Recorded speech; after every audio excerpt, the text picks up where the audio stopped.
하나님의 말씀에 순종하는 것이 하나님을 사랑하는 일이라고 했습니다.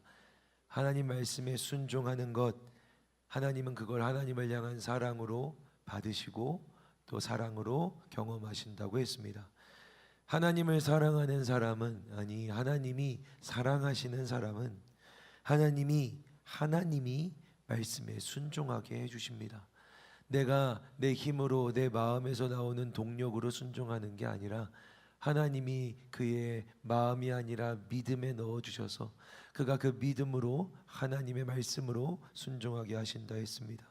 그리고 우리가 하나님을 그렇게 사랑할 때 하나님은 우리가 서 있는 그 땅을 차지하게 되리라 말씀하십니다.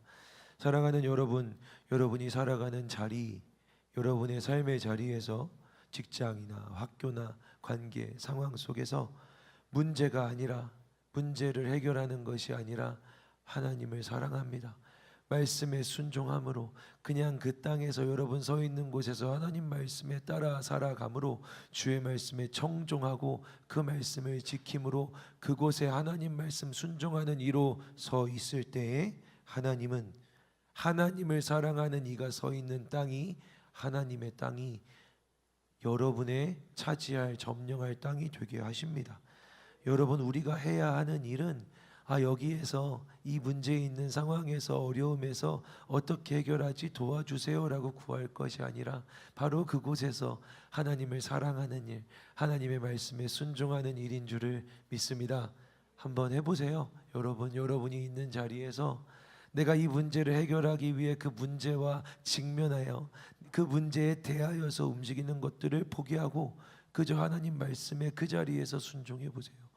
그곳에서 주시는, 그 땅에서 주시는 하나님 말씀에 여러분이 순종하게 될 때 하나님이 그 땅을 여러분의 점령지로, 여러분의 삶에 거할 수 있는 점유하는 곳으로 만드시는 역사가 일어나게 됩니다.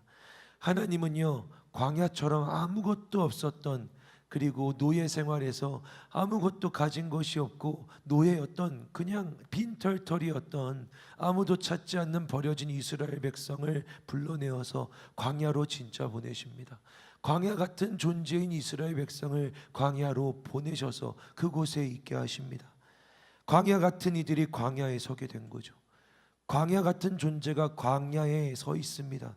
그 땅에서 이 척박한 땅을 보면서 나 자신을 보게 하십니다. 내가 이런 존재구나. 아무도 찾지 않는 버려진 존재구나. 무엇도 나지 않고 생명이 없는 존재구나. 내가 그렇구나 라는 것들을 이스라엘 백성이 경험하게 하십니다. 그런데 그때 하나님이 그곳에 하늘에서 만나를 내려주시고 나지 않는 곳에, 없던 곳에서 물이 나게 하여 주시고, 광야인데 사막인데 그곳에서 돌만 때려도 물이 솟아나는 기적이, 하늘을 보면 하늘에서 떡과 고기가 떨어지는 기적이 일어납니다. 더운데 구름 아래에 숨어 있으면 그늘이 되고, 밤에는 추운데 불기둥이 있어서 따뜻하게 지나가게 됩니다. 광야에는 나를 지켜줄 것이 아무것도 없는데 하나님의 살아계신 능력과 강력함이 그들을 지켜주는 것을 경험하게 됩니다. 그때 깨닫게 되는 겁니다. 이 광야라는 땅에서 우리를 인도하시고 지켜주시는 하나님을 경험하며 광야 같은 존재인 나도, 버려지고 아무것도 없고 아무 소망이 없는 것 같은 나도, 생명이 없는 것 같은 나도 우리 하나님이 지켜주신다, 우리 하나님이 인도하신다, 우리 하나님이 살게 하신다 경험하게 되는 것입니다. 그게 광야에 나아갔던 광야 같은 이스라엘의 운명이었습니다. 살아가는 여러분, 여러분을 부르신 땅이 있습니다. 여러분이 서 있는 땅들이 있죠. 하나님이 여러분을 부르신 그 땅은요, 꼭 여러분 같은 곳입니다. 그래서 여러분을 그곳으로 부르신 겁니다. 여러분이 서 있는 곳이 만약 그냥 우상 숭배와 혼잡함으로 가득합니까? 어쩌면 하나님이 네가 그래서 그곳에 있는 거야 라고 말씀하시는 건지도 모릅니다. 여러분 서 있는 곳이 죄악으로 가득합니까? 하나님은 죄악으로 가득한 여러분 자신을 보여주려고 그곳에 여러분을 서게 하셨는지도 모릅니다. 하나님은 땅과 사람을 연결하여 꼭 그 같은 곳으로 그를 불러내십니다. 가나안 땅에 들어가기 전 가나안의 모든 곳들을 점령하고 싸우고 그들을 쫓아내야 했던 이유는 하나님은 가나안 땅이 깨끗하기를, 이스라엘 백성도 가나안에서 깨끗하기를 원하셨기 때문입니다. 그저 전쟁이 아니었던 거죠. 여러분, 내가 서 있는 자리를 보면 내가 누구인지 알 수 있습니다. 여러분이 지금 서 있는 자리를 보면, 여러분이 살아가고 있는, 여러분이 발 딛고 있는 땅을 보면 하나님이 지금 나를 어떻게 보시는지 알 수 있습니다. 여러분의 직장이요, 여러분의 학교가, 여러분의 관계가, 내가 서 있는 땅은 나를 드러내는 곳입니다. 하나님은 그런 자리로 우리를 부르십니다. 그곳에서, 땅에서, 서 있는 자리에서 나를 발견하며 하나님이 부르시면 가고 떠나라 하면 떠나는, 그곳에서 나를 발견하여 그 땅을 점령하며 살아가는 여러분들 되시기를 주님의 이름으로 축복합니다. 오늘 히브리서 본문은 이렇게 이야기합니다. 그런데 복음 전함을 먼저 받은 자들은 순종하지 아니하여서 안식에 들어가지 못했다. 여기서 복음 전함을 먼저 받은 이들이란 이스라엘 백성들을 의미합니다. 광야에 먼저 나왔던 이스라엘 백성들이죠. 처음 광야에 나아갔던 사람들입니다. 근데 이들이 순종하지 않았대요. 하나님이 뭘 명령하셨을까요? 저 땅으로 가라고 명령하셨어요. 가나안 땅으로 가라고 했습니다. 그런데 이들이 이 말씀에 순종하지 않습니다. 명령에 순종하지 않습니다. 못 가겠다고 합니다. 못 가요. 두렵습니다. 저 땅에 가면 우리는 죽을 겁니다. 저 땅에 있는 사람들이 우리보다 훨씬 강합니다. 그들보다, 저들보다, 이스라엘보다, 가나안의 어떤 거주민보다 강하신 하나님을 앞에 두고, 그 가나안에 있는 어떤 거주민보다, 가나안의 어떤 나라의 백성들보다 훨씬 강한 이집트를 하나님 손 하나로 완전히 무너뜨리시고 그들을 그곳에서 건져내신 하나님 눈앞에 두고 하나님 입 앞에서 그들이 이야기하는 겁니다. 그들이 우리보다 강합니다. 싸우시는 분은 하나님이신 걸 명확하게 경험했는데 그게 2년이 되지 않았는데, 사랑하는 여러분, 1년 2년이 되지 않았는데 벌써 잊어버리고 하나님보다 저들이 강할 겁니다, 우리는 저기 가면 죽습니다라고 이야기한 겁니다. 들어가라, 못 갑니다. 순종하지 않음이었습니다. 이 순종하지 않음은 신뢰하지 않음입니다. 하나님의 말씀을 신뢰하지 않는 걸 하나님을 사랑하지 않음이라고 여기십니다. 그래서 그 광야 같은 그들, 아무도 원하지 않고 아무도 받아들이지 못하는 생명 없는 그들이 그 광야에서 죽게 하십니다. 성경은요, 그들이 안식에 들어가지 못했다라고 이야기합니다. 우리가 아직 읽지 않았지만 앞에 있는 히브리서 4장의 앞부분은 이렇게 이야기합니다. 그들이, 안식에 들어가지 못한 그들이 다윗의 시편에 나온 것처럼 마음이 완고해져서 말씀에 순종하지 못한 거다. 마음이 완고해졌다, 완악해졌다, 이게 같은 표현이거든요. 그런데 여러분, 이 마음이 완고하다, 완악하다라는 표현이 언제 나오냐면 이스라엘 백성들이 애굽에서 출애굽할 때 바로 왕의 마음이 완악해졌다라고, 그들이 이집트에서 광야로 나갈 때 바로 왕의 마음이 완악했었다라고 성경은 기록하고 있습니다. 하나님이 그 완악한 자를 대적하여서 이스라엘 백성을 광야로 끄집어내셨는데, 광야에서는 이제 이스라엘 백성들의 마음이 완악해져서 하나님의 말씀에 순종하지 않고 완고해져서 하나님이 가라고 하시는데 못 갑니다라고 이야기하고 있는 겁니다. 언제나 하나님을 대적하는 건 완고한 마음입니다. 사랑하는 여러분, 여러분 안에 하나님의 대적이 있다면 그건 여러분의 완고한 마음입니다.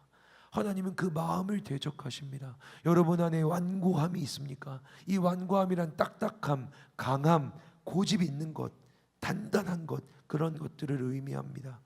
히브리서 기자는 시편 95편을 인용해서 이렇게 이야기합니다. 너희가 오늘 그의 음성을 듣거든 마음을 완악하게 하지 말지어다. 사랑하는 여러분, 확신하며 선포합니다. 오늘 여러분에게 주시는 하나님의 말씀이 반드시 있음을 믿습니다. 여러분, 이 자리에 하나님이 여러분을 오늘이라고 부르는 이때 하나님이 여러분을 부르셨는데, 오늘 여러분에게 들려진 하나님 말씀이 반드시 있을 겁니다. 오늘이라고 하는 이때 하나님의 음성이 들리거든 마음을 완악하게 하지 말지어다. 마음을 완고하게 하지 말고 마음을 부드럽게 주의 음성에 귀 기울여 말씀하시는 대로 청종하여 나아가는 여러분들 되시기를 주님의 이름으로 축복합니다. 마음을 완고하게 하지 마세요. 마음을 딱딱하게 하지 마세요. 하나님의 말씀 앞에, 하나님 앞에 여러분의 마음을 단단하게 하지 마세요. 그래서 뭐합니까? 여러분, 하나님하고 싸워서 뭐해요? 하나님 대적해서 뭐합니까? 하나님이 말씀을 부어주시는데 난 깨지지 않을 거야, 난 받아들이지 않을 거야, 나는 하나님 말씀에 넘어가지 않을 거야 라고 딱딱하게 해서 뭐합니까? 내 생각은 너희의 생각과 다르다. 내 길은 너희의 길과 다르다. 이것은 하늘과 땅이 다른 것 같아서 너희들은 전혀 알지 못한다. 이는 하늘에서 비가 땅에 내려서 그 땅이 반드시 소출을 내고 열매를 맺는 것과 같다. 하나님의 말씀은 반드시 이루어집니다. 사랑하는 여러분, 하나님의 말씀이 반드시 이루어지는 줄을 믿습니다. 하나님의 말씀은 하늘에서 비처럼 땅에 떨어질 겁니다. 여러분의 마음이 부드러운 땅이라면 두두두두 떨어져서 여기서 열매가 잘 맺힐 겁니다. 그런데 여러분의 마음이요 딱딱하면, 하나님 말씀이 떨어지겠죠. 그런데 딱딱한 마음이니까 더 떨어져야 될 겁니다.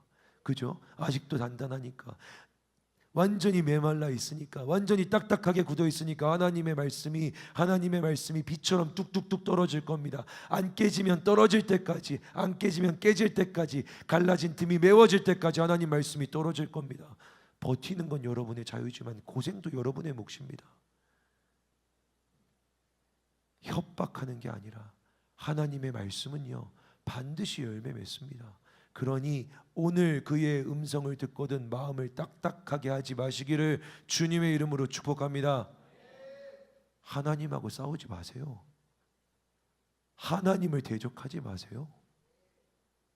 내 마음을 딱딱하게 해서 어디 퍼부어봐라, 홍수가 날 때까지 부어봐라 해봐야 여러분 그냥 땅만 일렁일 뿐입니다. 하나님이 여러분을 못 이기실 분이 아니죠. 여러분 들릴 때까지 하나님 말씀하십니다. 그러니 마음을 오늘 완고하게 하지 마시기를 주님의 이름으로 축복합니다. 말씀을 읽다가 이 시편 95편의 뒷부분을 읽어봤습니다. 그런데 굉장히 놀라운 사실을 처음 깨닫게 됐습니다. 제가 말씀을 읽어볼까요? 그때 너희 조상들이 내가 행한 일을 보고서도 나를 시험하고 조사하였도다. 내가 40년 동안 그 세대로 말미암아 근심하여 이르기를 그들은 마음이 미혹된 백성이라 내 길을 알지 못한다.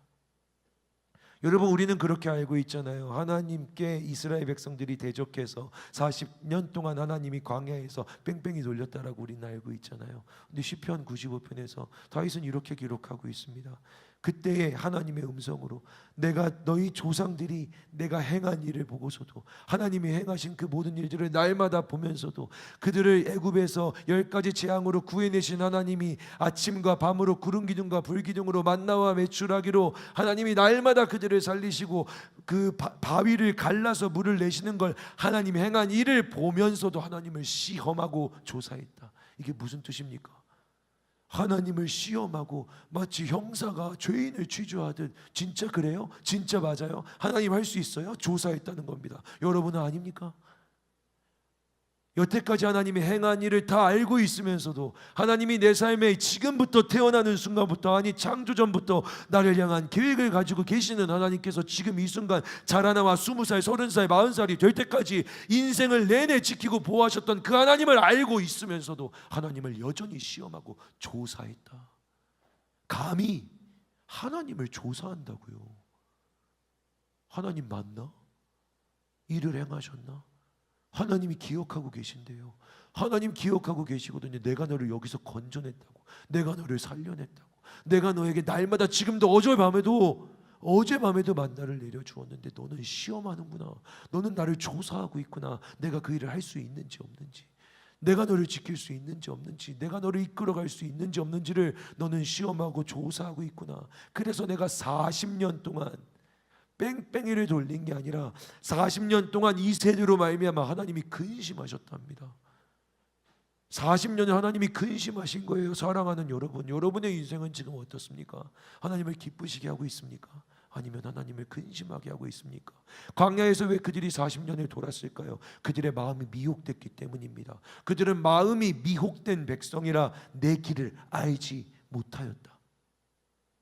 하나님의 길이 광야에서 가나안까지 가는 길이 분명히 있는데, 이 광야에서 가나안으로 들어가는 길이 하나님의 길이 분명히 있는데 그들의 마음이 미혹되어서 어디로 갈지 모르니까, 마음이 미혹되어서 내가 원하는 길, 내 마음이 추구하는 길, 내 마음이 원하는 것, 좋아하는 것들을 쫓아다니다 보니까 광야를 헤매는 겁니다.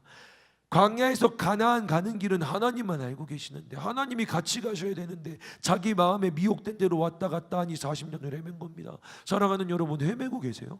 사랑하는 여러분, 내 인생이 헤매는 것 같습니까? 아니면 길이 없는 것 같습니까? 앞이 보이지 않습니까? 혹시 여러분 하나님을 근심하게 하고 있는 건 아닙니까? 하나님이 여러분으로 인하여, 여러분의 마음의 미혹됨으로 인하여, 알아듣지 못함으로 인하여 우리 하나님 근심하고 계셔서 여러분이 10년을, 20년을, 30년을, 40년을 하나님을 근심하게 하고 있는 것은 아닙니까? 하나님이 벌 줘서 40년 뺑뺑이 돌아라 하신 것이 아니라 근심하셨다라고 말씀하십니다. 그리고 말씀하세요. 그런데 여호수아가 그들에게 준 가나안도 안식은 아니었다고.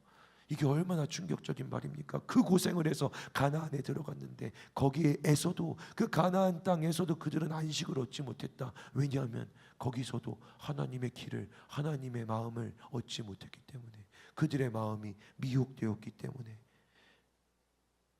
그들은 하나님의 안식에 들어가지 못했다. 광야를 지나 가나안에 가면 안식할 수 있을 줄 알았는데 안식하지 못했다. 여러분 이제 어느 정도 어른이니까, 여러분 어느 정도 어른이니까 아시겠죠? 원하는 걸 하면, 이루면 여러분 마음이 안식합니까? 안식하세요? 지금 마음이 평안합니까? 여러분 마음은 쉼 가운데 있습니까? 평안하고 세상이 알지 못하는 진짜 기쁨과 여러분은 평안한 안식을 누리고 있습니까? 원하는 것들을 이루면, 원하는 대학에 가면, 원하는 직장을 얻으면, 원하는 사람을 만나면 안식할 수 있습니까? 하루를 갑니까? 일주일을 갑니까? 그들이 그랬던 거예요. 40년을 광야에서 헤매고 드디어 가나안 땅에 들어갔는데 가나안에 안식이 없었습니다. 왜냐하면 그곳에서 하나님을 잃어버렸기 때문입니다. 히브리서 4장 3절은 이렇게 이야기하고 있습니다. 그들도 안식에 들어가지 못했다.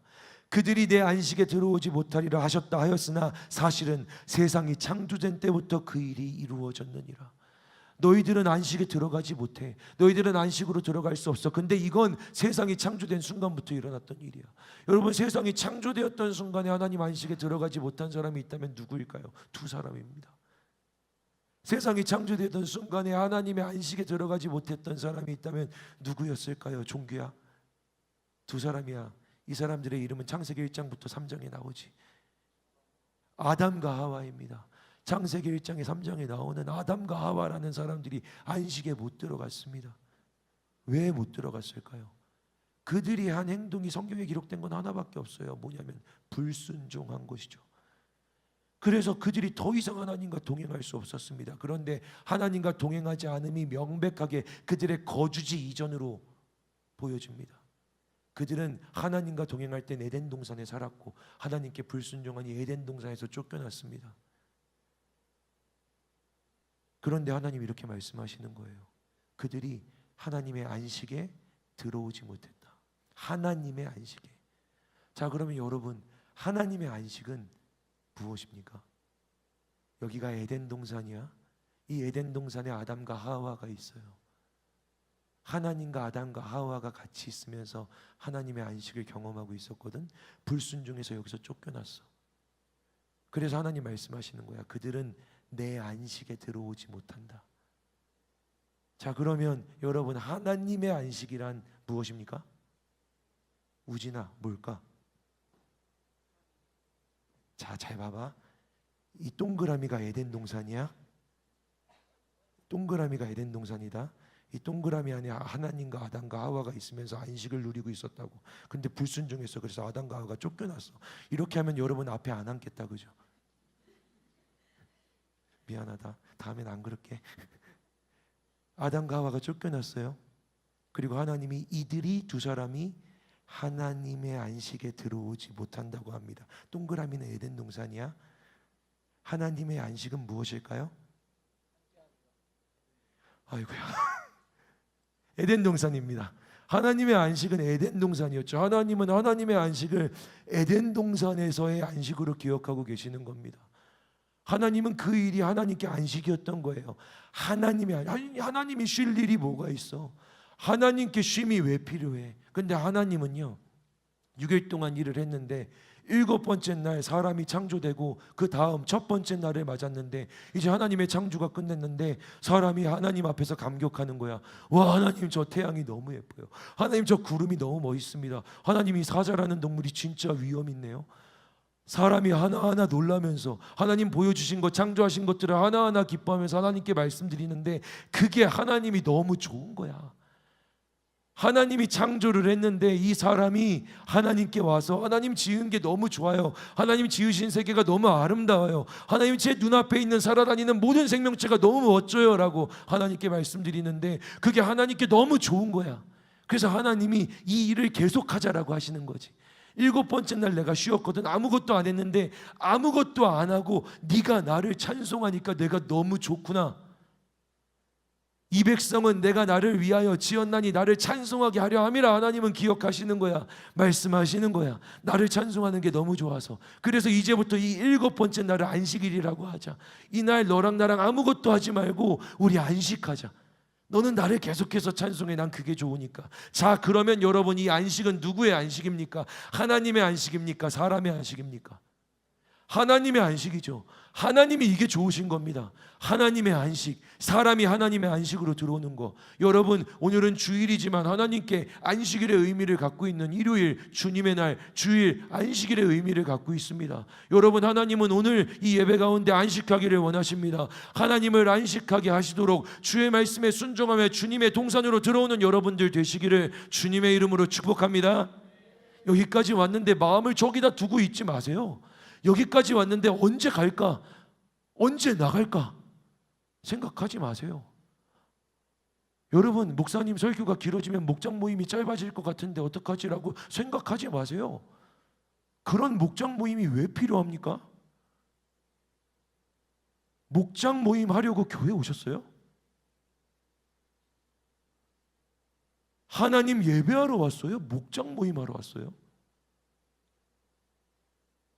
목장 모임 짧아지니까 예배 빨리 끝내주세요 라고 하는 건 너무 앞뒤가 맞지 않잖아요. 하나님이 원하시는 날이어서 이렇게 시작된 겁니다. 하나님이 안식하고 싶으셨던 겁니다. 하나님이 내 백성이 내게 돌아와 나를 찬양하는 걸 보고 싶으셨던 겁니다. 그런데 하나님의 백성들이 하나님께 들어오질 않아요. 하나님의 안식으로 들어오질 않아요. 하나님의 안식에 들어와서도 하나님을 찬양하고 하나님을 보는 게 아니라 자기만 봐요. 이 세상에서 살아가다가 어려웠고 힘들었던 내 마음만 보고 있어요. 하나님이 원하시는 이 안식일이라는 예배의 목적은 하나님을 기억하고 하나님을 찬송하고 하나님 지으신 이 모든 게 이렇게 아름답고 좋습니다라고 하나님께 고백하는 것이었는데 와서 하나님이 아니라 다른 것만 내 마음만 살피고 있어요. 그런 이들이 안식에 들어가지 못한다고요. 와서 내 안식에 들어와라. 너와 함께 안식하고 싶다라고 말씀하시는 하나님의 안식에 들어간다라는 건 하나님을 예배하는 일에 들어가는 것인 줄을 믿습니다. 여러분 안식을요 우리가 착각하는 게 있어요. 안식을 내가 뭘 안 하는 거라고 생각해요. 안식은 하지 않는 거야. 내가 쉬는 거야. 아 좀 쉬고 싶은데 나 좀 쉬고 싶은데 일요일 날 좀 쉬고 싶은데 2시 예배 가가지고 2시간이나 예배 드리면 너무 피곤한데. 오늘이 안식일이라면 여러분 이 안식일은 여러분이 하나님을 쉬게 해드리는 날이에요. 우리의 찬송으로 우리의 기뻐함으로 우리의 예배함으로 하나님의 마음을 기쁘게 해드리는 날, 하나님의 마음을 안식하게 해드리는 날이 안식일의 의미입니다. 그 안식은 들어가는 거예요. 내가 뭘 하고 안 하고가 아니라 하나님의 안식 안으로 들어오는 거라고요. 하나님의 안식은요 그 동산이에요. 하나님이 사명을 주셨고 하나님과 함께 거닐었던 그곳, 하나님이 가장 기쁨으로 기억하고 있는 곳이죠. 그게 하나님의 안식이죠. 그런데 히브리서 기자는 안식을 또 다르게 표현해요. 그런즉 안식할 때가 하나님의 백성에게 남아있도다. 이 말씀에 따르면요 안식은 또 때래요. 시간이래요. 안식을 뭘 하고 안 하는 게 아니라 안식이란 시간이야 라고 말씀하시죠. 행위 없음이 아니라 시간적인 개념이라고요. 내가 이 시간을 어떠한 의미로 드리면 그게 안식이래요. 내가 이 시간을 어떠한 맥락 속에서 드리고 있으면 그게 안식이래요. 우리가 그 시간 속으로 들어갈 때 하나님은 우리가 안식을 경험하게 하신대요. 하나님이 분명한 주인이 되시는 시간이죠. 내가 내 마음대로 쓰는 시간이 아니라 하나님이 영원한 주인이신 하나님이, 시간을 창조하신 하나님이 주인이 되시는 시간, 가만히 있어도 시간이 흘러가지 않는 것 같은, 오늘이 짧았나 길었나를 상상하지도 못할 만큼 이 하루가 왜 이렇게 길었나, 돌아보면 왜 이렇게 짧았나, 하나님과 함께하는 이 1년이 왜 이렇게 긴가, 왜 돌아보면 왜 이렇게 짧은가, 이 시간을 완전히 넘어서게 하시는 영원한 주인이신 하나님의 시간 속으로 들어가는 것, 그것을 안식이라고 합니다. 아마 안식년은 그러겠죠. 들어가 있으면 굉장히 길게 느껴지는 것 같지만 지나고 나면은 정말 짧게 하루처럼 지나가는, 우리 하나님께는 천년이 하루 같고 하루가 천년 같다라고 말씀하신 그런 순간이 바로 그때겠죠. 그런 안식, 이 시간에 하나님이 들어오라고 하시는 거예요. 마태복음 11장을 보면 예수님이 이렇게 말씀하세요. 예수님께서 소원해서, 예수님의 마음에 소원이 있어서 말씀을 받는 자 외에는 하나님을 알 수가 없대요. 내 아버지께서 모든 걸 다 내게 주셨는데 아버지 외에는 아들을 아는 자가 없고, 아들과 아들의 소원대로 계시를, 말씀을 받는 자 외에는 아버지를 알 수가 없다. 이 말씀 다음에 이어지는 말씀이 유명한 수고하고 무거운 짐진 자들아 다 내게로 오라, 내가 너희를 쉬게 하리라. 나는 마음이 온유하고 겸손하니 나의 멍에를 메고 내게 배우라. 그리하면 너희 마음이 쉼을 얻으리니 이는 내 멍에는 쉽고 내 짐은 가벼움이라. 수고하고 무거운 짐진 자들로 이어지는 이 말씀은 되게 유명하죠. 그런데 그 말씀 앞에 따라오는 말씀이 하나 있어요. 예수께서 나와 내 소원대로 계시를 받는 자 외에는 하나님의 이 사랑을 알 수 없다. 예수님이 소원하셔서 이 말씀을 듣는 자 외에는 수고하고 무거운 짐을 갖고 예수님께로 나올 수 없다는 겁니다. 여러분은 어떤 사람이 되고 싶으세요? 여러분 마음에 쉼이 있습니까? 여러분 마음은 지금 쉼이 있어요? 지난 한 주간 이 마음에 쉼이 있었습니까? 지난 한 주간 여러분의 마음은 뭘 하든 하지 않든 평안 가운데 있었습니까? 우리는요, 아무것도 하지 않으면 쉬는 것 같아요. 아, 진짜 좀 쉬고 싶다, 난 좀 쉬어야 돼, 휴식하고 싶다. 그래서 아무것도 안 한다고 해. 아무것도 안 해야지라고 작정하고서는 방에 들어가서 누워있지. 그래서 핸드폰에 들지, 넷플릭스를 보겠지. 그게 아무것도 안 하는 거야? 아무것도 안 하고 자야겠다, 잠을 자겠지. 잠은 잤잖아. 그리고 4시간, 5시간, 6시간 자고 일어나면 마음이 어때요? 마음이 어때요? 내가 오늘 하루 쉬어야지라고 마음 먹고 들어가서 진짜 시체처럼 잤어. 아침, 점심, 저녁 자고 일어나서 하루가 다 갔네? 일어났어. 어때요? 내 마음이 쉼을 얻나요? 아, 너무 잘 잤다. 두렵진 않나요? 하루를 버려버린 건 아닌가? 일어나자마자 핸드폰을 보게 되지 않나요? 카톡이 몇 개 나와 있을까? 업데이트는 왜 했을까? 이런 것들이 생각이 들진 않을까요? 마음이 쉼을 얻습니까? 우리의 마음은 언제 쉼을 얻습니까?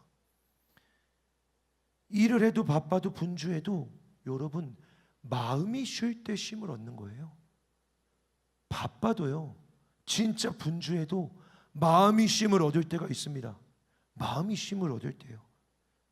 그리고 저 여러분에게 한 가지 말씀드릴 수 있습니다. 여러분, 우리의 마음은, 잘 들으세요, 예수의 멍에를 맬 때 쉼을 얻는 줄 믿습니다.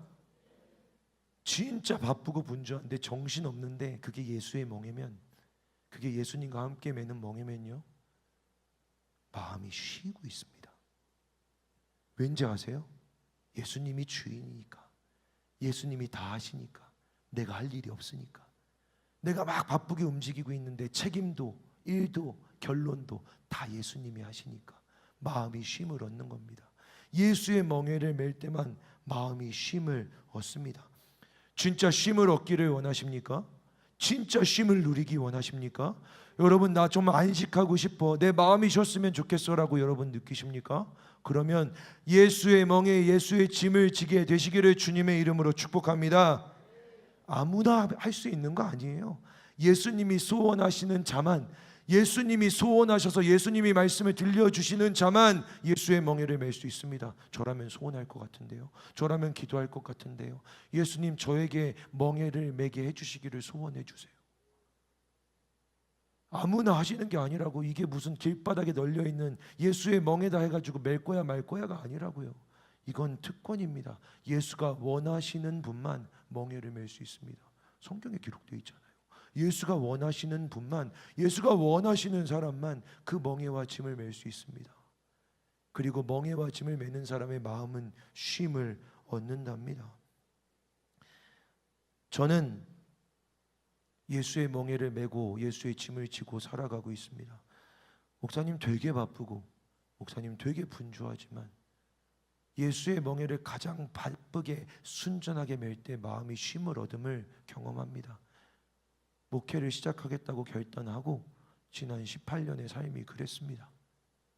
바쁘고 분주하고 여러 가지 상황과 사건들이 있었지만 예수의 멍에를 온전히 맸을 때 제 마음에 쉼이 있었습니다. 그래서 여기까지 온 겁니다. 여러분, 저 18년 동안 이직 안 했잖아요. 저 18년 동안 이직하지 않았습니다. 주의 종이기를 포기한 적 없습니다. 아니요, 지금도 제 소원입니다. 하나님만 허락하신다면 계속 주의 종이기를 원합니다. 여러분은 어떤데요? 여러분은 어떻습니까? 여러분의 직업 만족도는 어때요? 여러분의 직장 만족도는 어떻습니까? 여러분의 직장에서 여러분의 마음이 쉼을 얻습니까? 전 있어요. 제 직업 만족도는 장난 아닙니다. 특히 예배 때, 특히 이 본분인 설교할 때 제 직업 만족도는 최상으로 올라가죠. 하나님 저를 불러주셔서 감사합니다. 저 사실 오늘 새벽에 왔어요. 비행기 타고 밤새 비행해 갖고 와서 오늘 아침 6시에 떨어져서 잠 한숨 안 자고 여기 있는 거예요. 여러분, 비행기 타고 조그만, 감사하게도 비행기 타고 왔지만 조그만 비행기에 쭈그리고 앉아가지고 등치도 큰 놈이 막 이렇게 벽에다가 얼굴에다 기대고 막 이러고서 자다가 깨다 자다 왔는데 얼마나 깊이 잤겠어요. 그런데 오늘 주일 예배 이 자리에 와서 설교하는 그 일이 두렵지 않고 불안하지 않고 싫지 않습니다. 여러분 그래요? 여러분 직장 갈 때 여러분 밤새고 비행기 타고 가서 밤을 새고서는 아침에 딱 일어나서 한숨 자지 말고 출근하라 그러면 기쁜 마음으로 갈 수 있어요? 기뻐요? 아, 연차를 낼 걸 그랬다 생각하지 않아요? 저는 아니에요. 제 마음은 지금 쉼을 얻는다고. 몸은 피곤해요. 하지만 제 마음은 지금 쉼을 얻어요. 여러분도 저를 본받아 저와 같이 다양한 종류겠지만 예수의 멍에를, 예수의 짐을 지게 되기를 주님의 이름으로 축복합니다. 이게 행복하다고. 여러분, 이 마음이 쉼을 얻는다고. 저는 괜찮아요. 여러분보다 대부분 나이 많지만 저는 괜찮아요. 살만해요. 마음이 쉼을 얻는다고요. 여러분, 하나님이 함께 하실 때 우리는 쉼을 얻는 겁니다.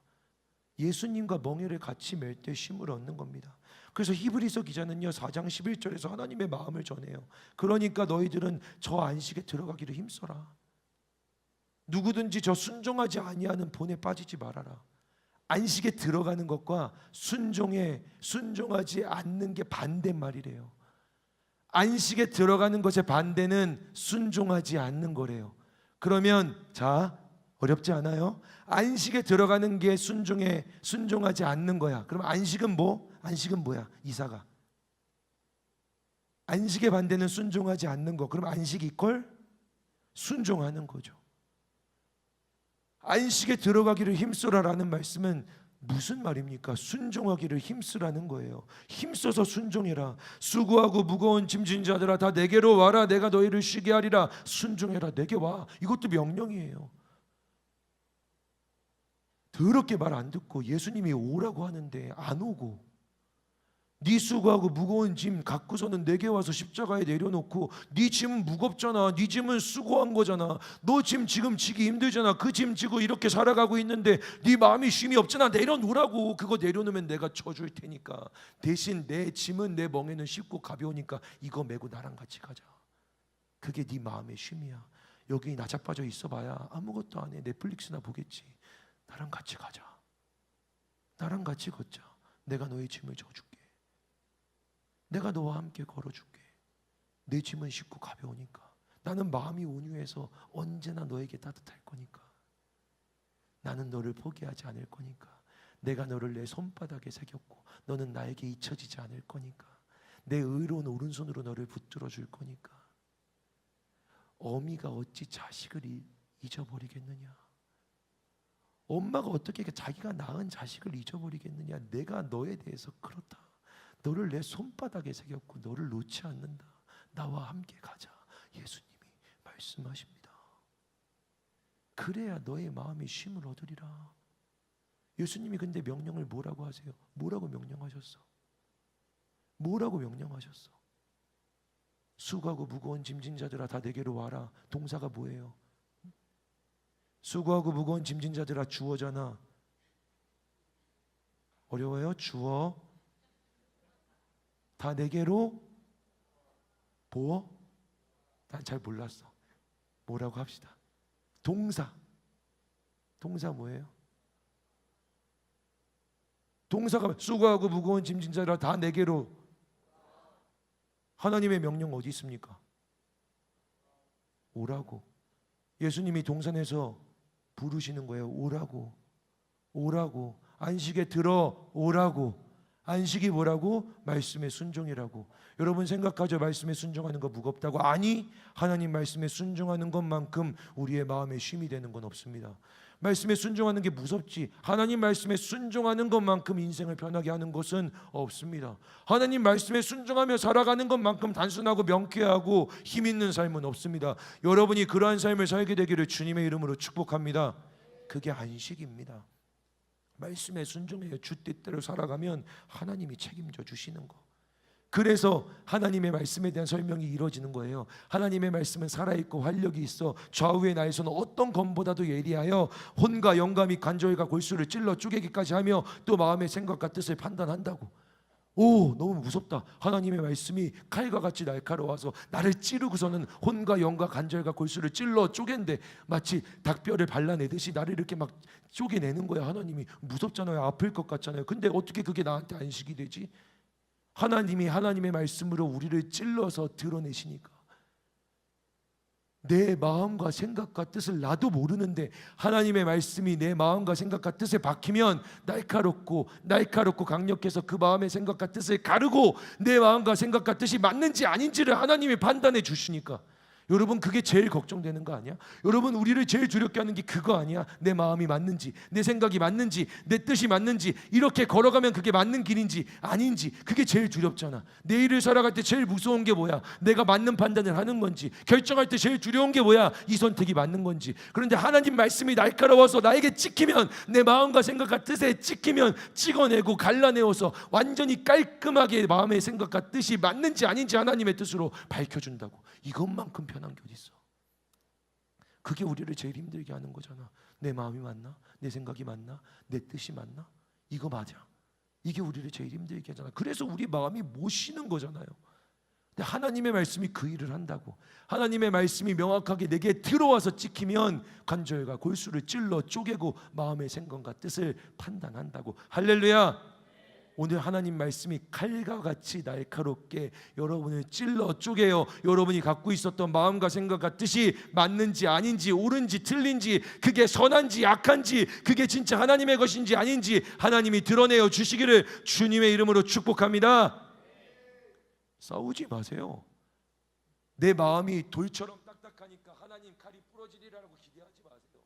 하나님 칼이 더 단단하니까 상처만 날 뿐입니다.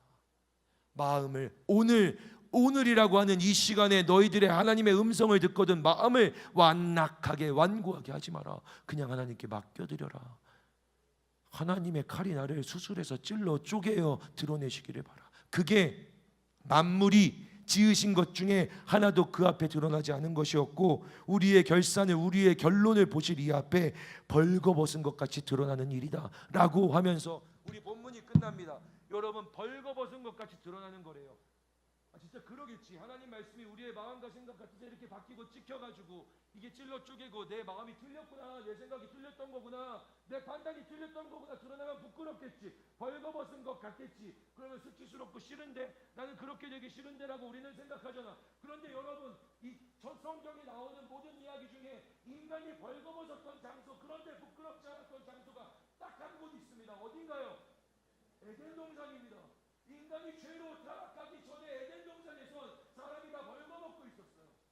근데 죄로 타락하니까 바로 부끄러워진 거야. 하나님 앞에 내가 벌거벗고 있다는 사실이 부끄럽고 수치스럽고 두려웠어. 그래서 거기 있는 나뭇잎 하나 떼다가 날 가렸지. 하나님이 불쌍하니까 하나님이 사랑하시는 가죽옷을 찢어서 그 가죽을 사람의 동물을 죽여서 그에게 입혀줬어. 근데 하나님께 돌아가면 주의 말씀에 순종하면 그런 거 필요 없어. 나를 가릴 것 필요 없어. 이 세상에 나도 가리지 못할 나뭇잎이 가죽옷 같은 거 필요 없어. 하나님 말씀에 순종하면 창조의 형상이 회복되어서 에덴 동산에서 살아가는 것처럼 하나님의 형상으로 살아갈 수 있는 거야. 사랑하는 여러분, 하나님 말씀에 순종하여 에덴 동산으로 돌아가 진짜 하나님과 함께 동행하는 안식을 누리게 되기를 주님의 이름으로 축복합니다. 그게 이 기독교의 진리예요. 하나님의 형상으로 창조된 너희들이 주의 사명대로 이 땅 가운데 두려워하고 부끄러워하고 수치스러워하며 살아가고 있을 때 세상의 가치관 세계관 쫓지 말고 주의 말씀을 믿고 듣고 따라 에덴에서의 삶을 회복할지어다. 우리 시간 같이 하나님 같이 기도합시다. 나보다 선하시고 나보다 잘 아시고 나보다 모든 것에 명확하신 우리 하나님을 믿습니다. 내 마음과 생각과 뜻이 아니라 주의 말씀에 찔려 쪼개어져 판단된 하나님의 뜻대로 살아가는 말씀에 순종하는 우리가 되게 하여 주시옵소서. 하나님, 부끄러움과 수치와 두려움이 없었던 에덴에서의 삶이 회복되는 사랑하는 청년들의 삶이 되도록 축복하여 주시옵소서. 예수 그리스도의 이름으로 기도합니다. 아멘. 이 시간 가능하신 분들 다 자리에서 일어나 우리 함께 찬양하고 기도합시다.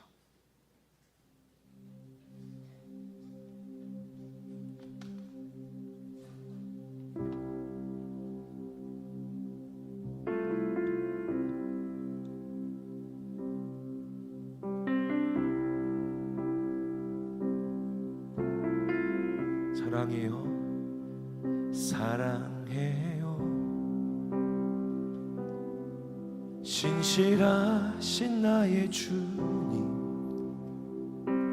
나의 삶 주님 안에 있네. 눈을 뜨는 아침부터 나 잠들기까지,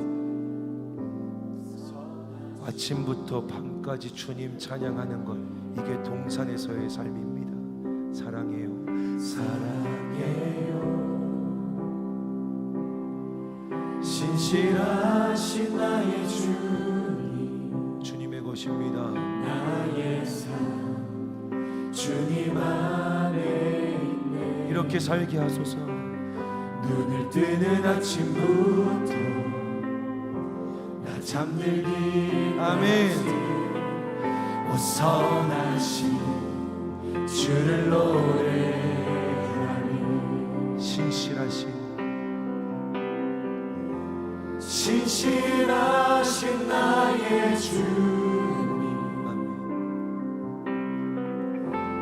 나의 삶을 인도하셨네. 나의 모든 호흡 다해 오 선하신 주를 노래하리. 사랑해요. 나를 인도하신 주님, 나를 인도하신 주님, 고난 중에도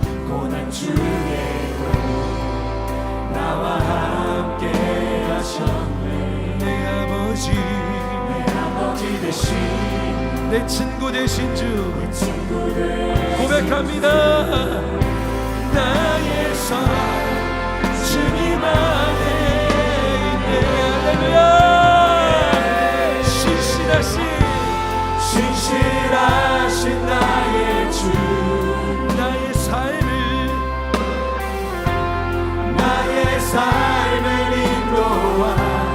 전에 나의 모든 옷을 다해 오선하신 주를 노래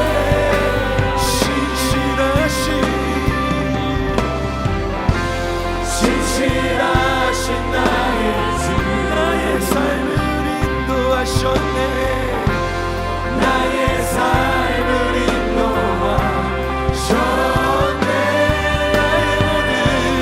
나의 모든 옷을 다해 오선하신 주를 노래하리 아멘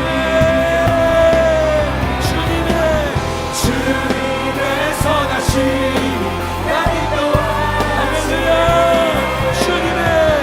주님의 선하신 날 지켜주시네 주께 엎드려 나의 모든 삶 주님께 드리네 주님의 선하신 다시 한번 주님의 선하시니 주님의 선하신 날 인도하시네 주님의 선하신 날 지켜주시네 주께 엎드려 나의 모든 삶 주님께 드리네 주님의 선하신 날 인도하시네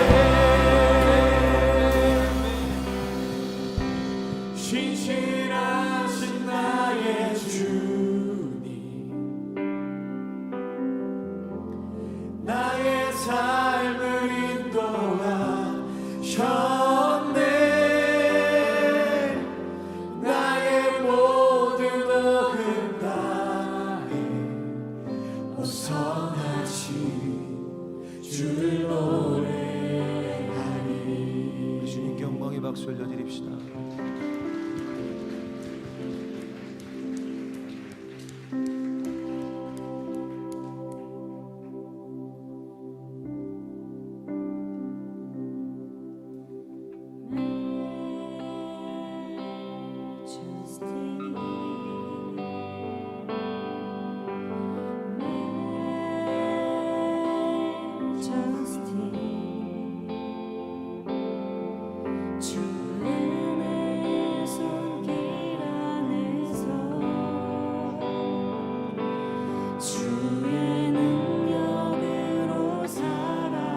주님의 위엄이 우리를 감싸십니다. 할렐루야.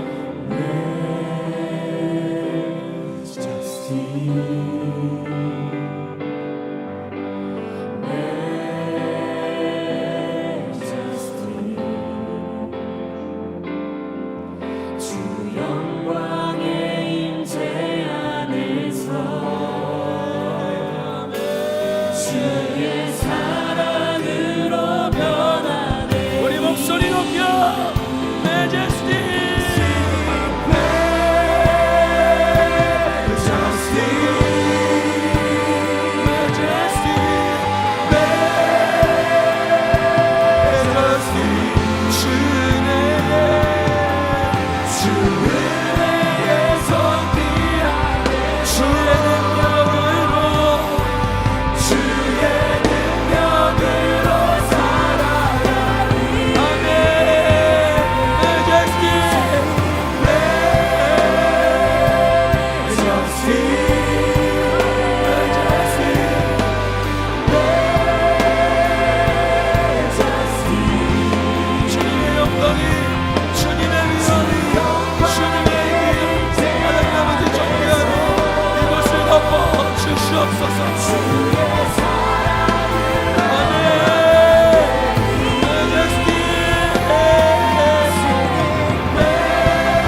충만하게 하여 주시옵소서. 영광의 임재 안에서 주의 사랑으로 변화되리. 사랑하는 하나님, 수고하고 무거운 짐진 자들아 다 내게로 와라. 내가 너희를 쉬게 하리라. 나는 마음이 온유하고 겸손하니 내 멍에를 메고 내 짐을 지고 내게 배워라. 이는 내 멍에는 쉽고 내 짐은 가벼움이라. 할렐루야. 주의 말씀에 순종하기 원합니다. 그저 오라고 하시는 겁니다. 그저 내게 와라. 이 안식의 동산으로 들어와라. 나와 함께하자. 우리 하나님은 그 사랑의 기억을 가지고 우리를 부르십니다. 사랑하는 여러분, 여러분의 마음이 쉼을 얻기를 원하십니까? 예수의 멍에 예수의 짐 그것이 무엇이든 메고 주님께 나아가기를 원합니다. 예수여 우리를 받아 주시옵소서. 우리 시간 주의 이름 한번 외쳐 부르며 기도합니다. 주여.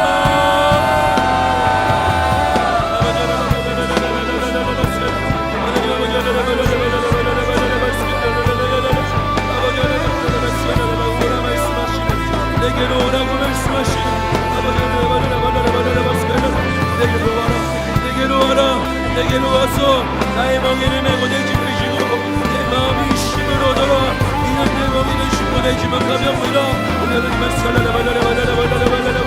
우리 주님 말씀하실 때 예수께로 가는 예수의 멍에를 메는 예수의 짐을 지는 우리들 되게 하여 주시옵소서. 안식은 여기에 있습니다.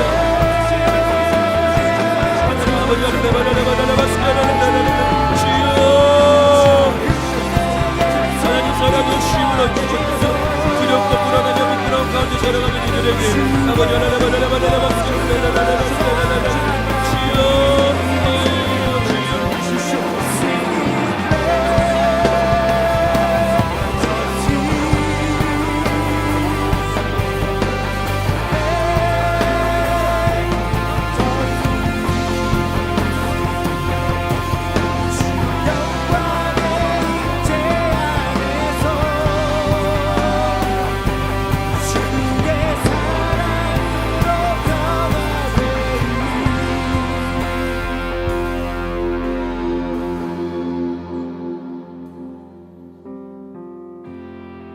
신실하신 나의 주님,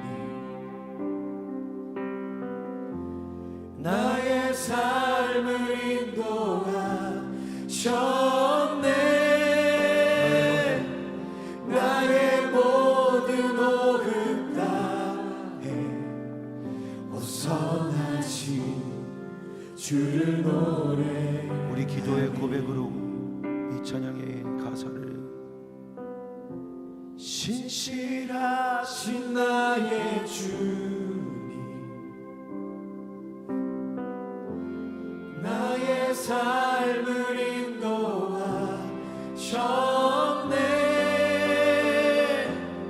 나의 모든 오급 땅에 벗어나신 주를 노래하리.